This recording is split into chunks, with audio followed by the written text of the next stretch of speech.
A lot of people would call Dark Souls a hard game. Today I wanted to take it one step further and limit myself to using only pyromancies. Before we get into the challenge, there are a few rules I gave myself to make it possible.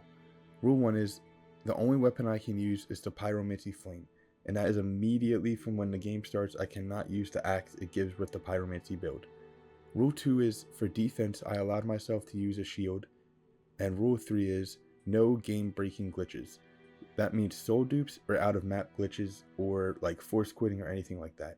Now there are 2 bosses in the game that I technically do glitch, but that is because they're immune to fire and I had no other way to beat them. Now that we have an understanding of the challenge, let's get right into the adventure. After getting freed from our friend Oscar of Astora, we immediately go fight the Asylum Demon, who is really no challenge. From there, we go to Firelink and immediately head towards Taurus Demon, who ended up killing me, but immediately ended up doing something really stupid.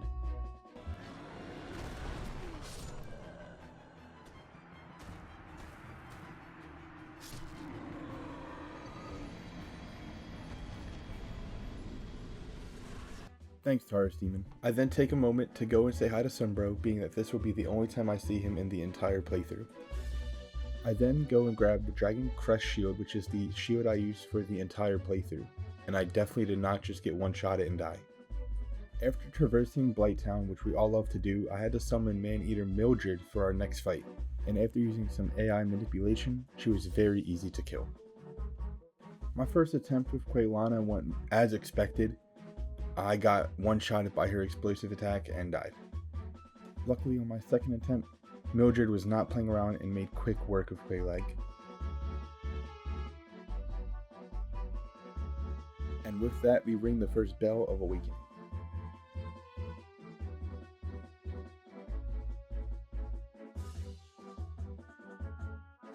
And after going a little further, I meet Quayleg's sister, who a lot of people just call it the White Lady apparently. And after asking to join her covenant, she gives us a very new pyromancy, which is very much needed.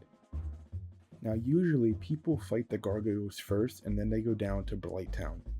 The reason I did it first is because with the Great Chaos Fireball, I made very quick work of the gargoyles.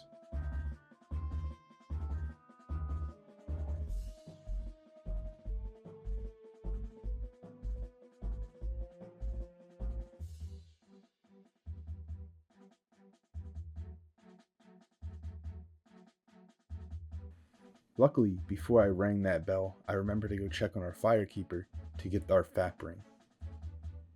And now that the Firekeeper's safe, I decided to ring the bell, but we're not quite ready to go into Seif's Fortress yet.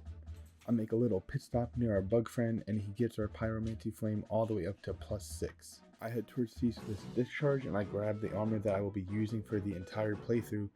And this is one of the fights I was talking about with the glitches. Now I've seen some people say that this is intentional and that Seif's Discharge is just holding onto the ledge, and if you hit him 7 times, he falls. That's up to you whether it's a glitch or intentional, but I use it in this playthrough.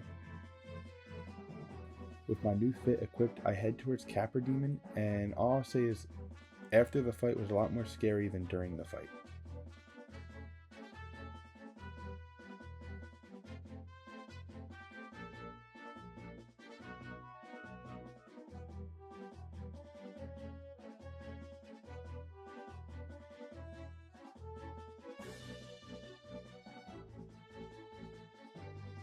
After Kappa Demon, I immediately head down towards the sewers and free a very important NPC that will be heading back to Firelink. I then go back to Firelink to greet him and immediately head towards Pinwheel. While on our way there, we meet Flynn the Blacksmith, who I think is the most forgettable Dark Souls blacksmith, but he watches us get jumped by a bunch of skeletons that I can't kill because I can't hit them after they are rebuilding.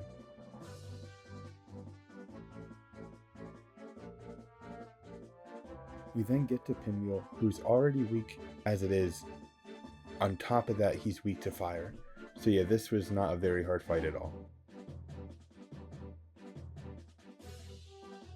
I then go grab the Silver Serpent Ring because upgrading the Pyromancy Flame is going to become very expensive down the line, and it is going to be much needed. I head back to Firelink and I get my Pyromancy Flame upgraded from +6 to +10.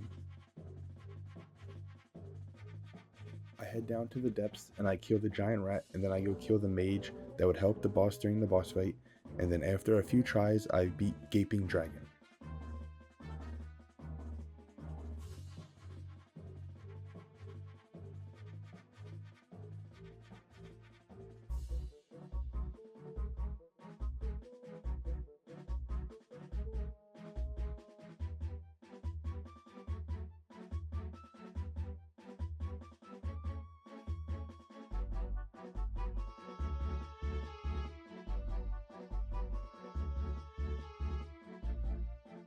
With our Pyromancy Flame now at level 10, Quaylana spawns down in Blighttown, who sells basically every single Pyromancy that we're going to use throughout this playthrough.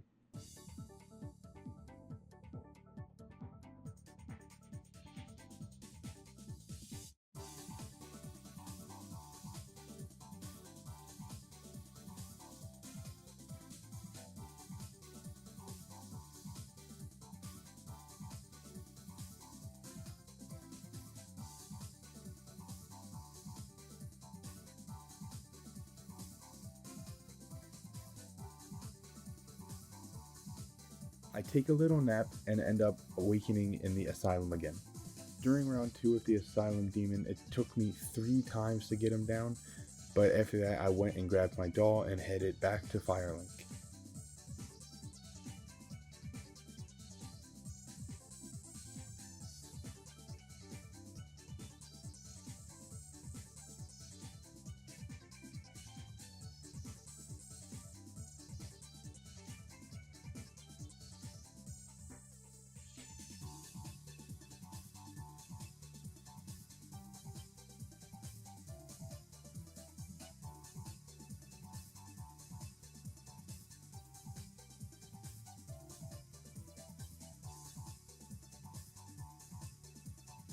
Upon returning to Firelink, I might have my worst death ever in Dark Souls.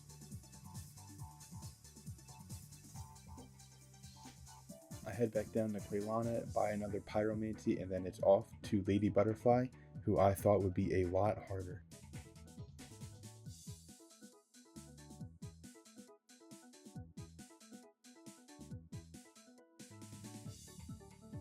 I purchased the Crest of Artorias, and then it's off to fight Sif, who was mopping the floor with me until my final attempt.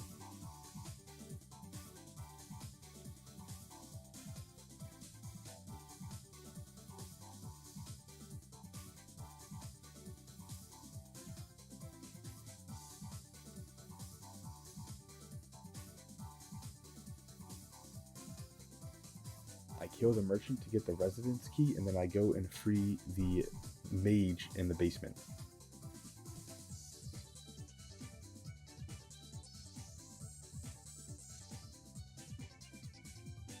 Now it might sound weird, but the Bellowing Dragon Crest ring does work with Pyromancies. I don't know why. I upgrade my flame to +13, and it's time to fight the Iron Giant.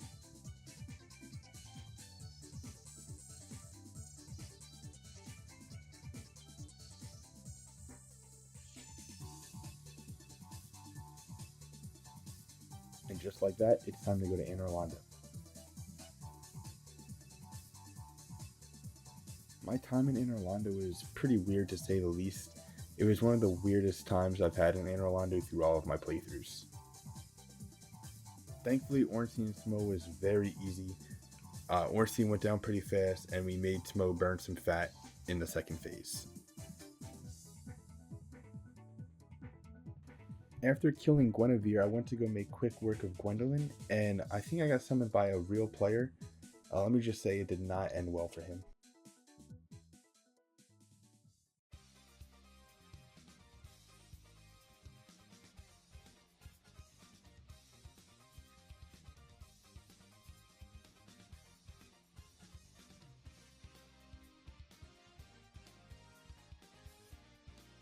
After killing the Firekeeper for Anor Londo and Gwendolyn, it was time to head into the Painted World and find Patricia and easily take her out.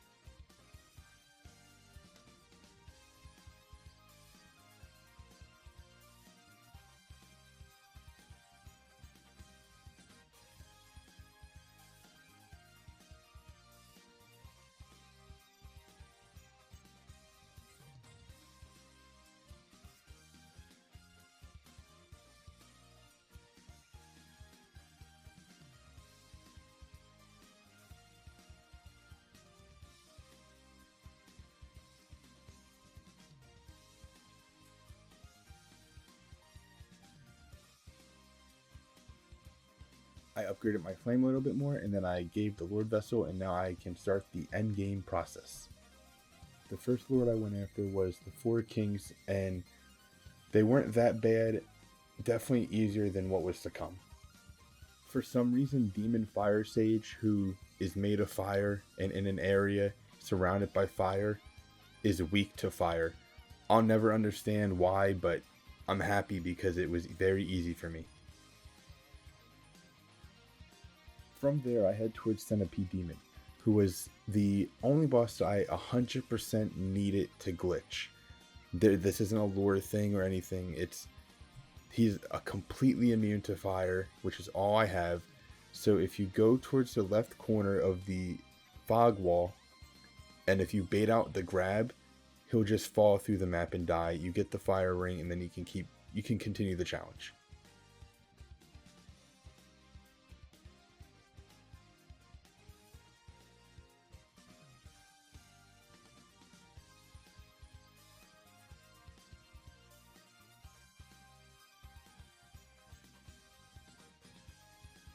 Now it's time for the absolute worst boss in the game. I don't know how many times she killed me. Bed of Chaos, it was terrible for me. I'm just going to trim it down to the successful hits, but I'm letting you know she killed me at least 15 times in this playthrough.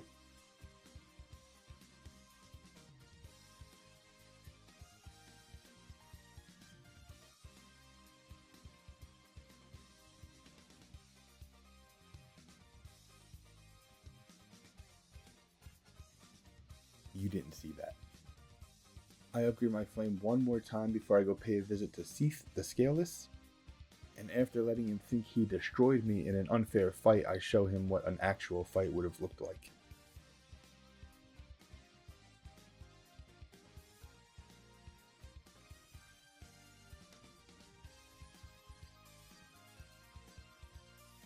With the end in sight, I seek Gravelord Nito and realize that he's a little bit weak to flames, but his skeletons were really putting in the work on me.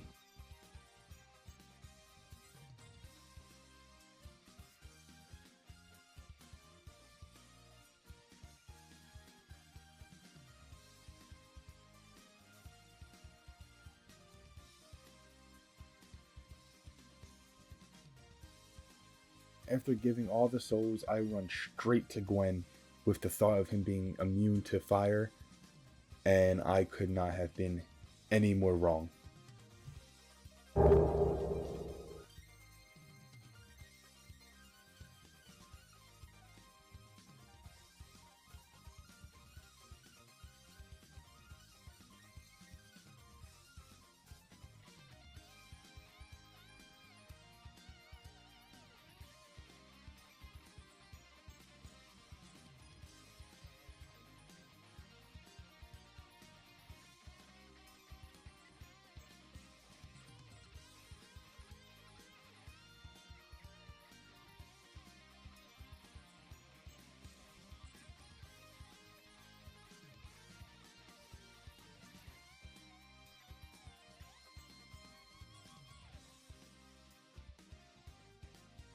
With Gwen being very weak to fire, the fight was no challenge, and it ended pretty fast. The challenge as a whole was pretty fun, and I would consider doing more of these on different games. And if you liked the video, please like and subscribe, and if you have any recommendations for more challenges, leave them in the comments below. See ya!